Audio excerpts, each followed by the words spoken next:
One of the biggest mistakes we can see people make is not having their 401k allocated correctly, especially for people that are a little bit more conservative, a little bit more afraid of the market. It's happened more than once where we've had somebody come in, they're about to retire, they show us all their documents, and their work plan is substantially less than it otherwise could have been if they weren't so conservative with it. Investing, especially if you don't know what you're doing, can be something that's a little bit scary, can be something that's a little bit intimidating, but here are some tips to go through what to look for.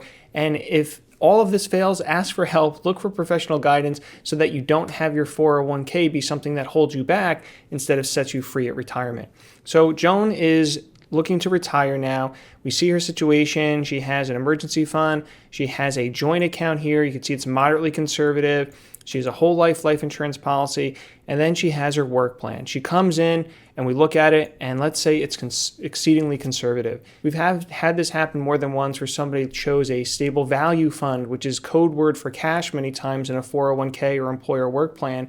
And they say, hey, I have my friends in the same plan and they have substantially more than me, even though we've been contributing the same amount. How is that possible? Oftentimes it's because it's too conservatively invested and it doesn't have enough opportunity to grow. If you're in something that has a cash element to it, a stable value, and you put most of your money into that piece of it, you may be having your money more or less sitting in a bank account or something that's not substantially above there, and you just don't give your money enough chance to grow to be able to support you later on in retirement. In the case of Joan here, conservative, we have $260,000 here. So let's say that Joan was invested conservatively. She still has 20 years to go between now and when she's retiring. If we had the opportunity in advance to look at this, we could say, hey, with the way you're allocated now, maybe you have a projected growth rate of around 4% long term. In 20 years, this 260 might turn into 560.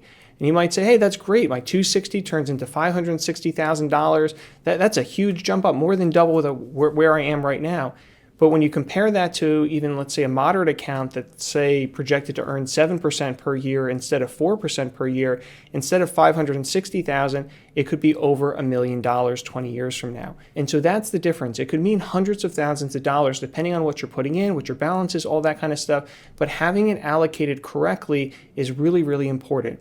Now, if you're not working with someone directly, either find someone to work with, or what you could do is you could use what's called a target date fund. That's the simplest thing to do if you're trying to work on your own. A target date fund, basically you say, okay, here's the age that I'm going to retire, and then it's going to slowly get more conservative the closer you get to that number. So it's a way to have your investment be adjusting for your time horizon piece of it so that it's going to be more aggressive when you're younger, it's going to be more conservative when you get closer to that date. And that allows you at least to build in some kind of a growth element the further away that you are with something that's going to automatically get more conservative as you get closer. Now, is a target date fund perfect?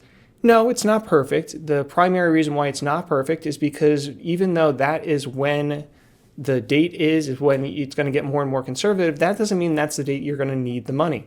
So for example, for Joan, she has a TOD account here, a joint account. This is really where she would be going to first to supplement her retirement. If Joan is going to need money to supplement, she's 65 years old, if she takes money out of her 401k, that's going to be fully taxable as ordinary income.